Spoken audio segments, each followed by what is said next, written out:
I think there's four main traits to being a good leader. One is fluid ability. Two is emotional stability. We've covered both of those. Three is optimism, and then fourth is integrity. And so what I wanted to cover today was optimism. And there's a concept that I created, and Cordell, thank you for the note over the weekend, called a positivity shower. and so we all, I don't, everyone ends up in what Bob Fish always refers to as a cortisol bath from time to time, right? And the cortisol bath, bathes your brain in negative chemicals, and it's very, very difficult to pull yourself from within that state. But as a leader, it is optimal, and I think incredibly important to remain positive and to remain optimistic. And the way I like to say that is that if you as the leader don't believe in what you and your team are up to, nobody else will. So you have to believe in what you're doing. You have to remain optimistic. I mentioned last week receiving that award, this sort of lifetime achievement award thing, and it was like, wait a minute, we're just getting started. Like, we're just getting good at this. We're just getting going. But that's that optimistic outlook, right? Which is tomorrow is going to be better than today. A year from now, this team, all of us, are going to be substantially better at what we're up to than we are today. And that's always been at the sort of core level of Bigby. And I think that's one of the compelling reasons why we continue to move forward, why we continue to grow, is because we're always expecting to improve, and we're always expecting to get better. But when you have a negativity shower, and Bree, I appreciate the call out on this. I think it was last week where you mentioned a couple of simple concepts that I just wanted to bring forward. So pulling yourself out of that negativity when you're in that cortisol bath, it's really hard to do. But there's a couple of things, a couple of methods that I think can be really, really helpful in doing that. The first one is, no matter how hard or how difficult, express gratitude for the people involved in any given situation. So we can figure out how to be grateful for the people in any given situation, regardless of how difficult it may be. And just by expressing gratitude, you don't necessarily have to do it out loud, or you don't have to do it to the other person necessarily, because that might be impossible. But just to think it, or maybe spend a minute or two talking about how grateful you are for the other person, why you love working with them, what their strengths, what their positives are in a given situation. So that's method number one. Method number two is put yourself in timeout. So the cortisol bath happens.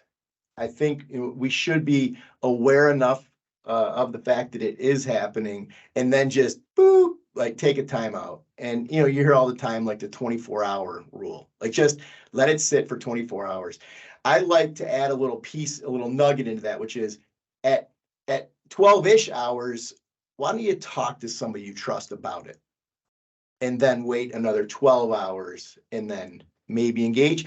But oftentimes the best course of action is to maybe not engage, right? Just let it go and not react, or not dive in. And then maybe a little bit more of a progressive method in terms of the cortisol bath, or one that I found really interesting, and I find it really, really works, is water in, water out, water in, water on, water out.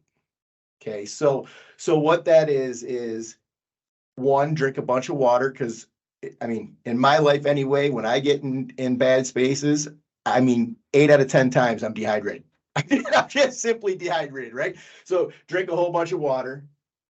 While that's water in, take a long shower or go for a swim. Take a long shower, go for a swim, or do something to make yourself sweat, which is water out. So exercise, water in, water on, water out.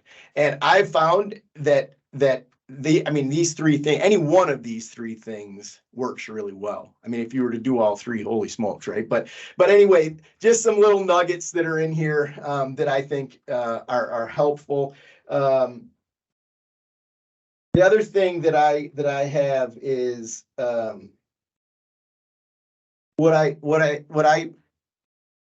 we need to have a place that we go to any time the cortisol bath hits seriously, right? And that has to be a place that you feel that rejuvenates you. And everyone is different. Like some people do love the exercise option, like, put the runners on and go out and go for a jog. I mean, for me, that's never been something that I enjoy, so I don't necessarily feel great after it. But anyway, mine happens to be golf. Right. So what I would do is I would just go and tee it up and play 9 holes by myself, a couple of beers in the cooler, a cigar, and away I go. Right. And I always come back feeling rejuvenated, feeling great, feeling good. And so, but the reason why this is so important is that negativity breeds fear. And when you're in that negative space, fear just washes over you. And you've got to break out of that, because we need to live in a space with as little fear as possible, as teams, as groups, and so on. And so what positivity does is it frees you up, allows you to think openly, allows you to take risks because you're not scared. Because if you're in a positive space, you feel safe, you feel supported. The key, though, is that mindset is a choice. And that's one of the primary pieces of this chapter, is that we all as individuals have the choice to work hard and stay in a positive space. And if somebody is impeding that for you, that is work you have to do. It's not on them, it's on you to engage them in a way so that you can get to a space of a good relationship of positivity with that person. And so we have to own that, right? And anybody in the organization, we all have to own that we have to choose to be in an optimistic and in a positive space. So that's my nugget from Grow this morning.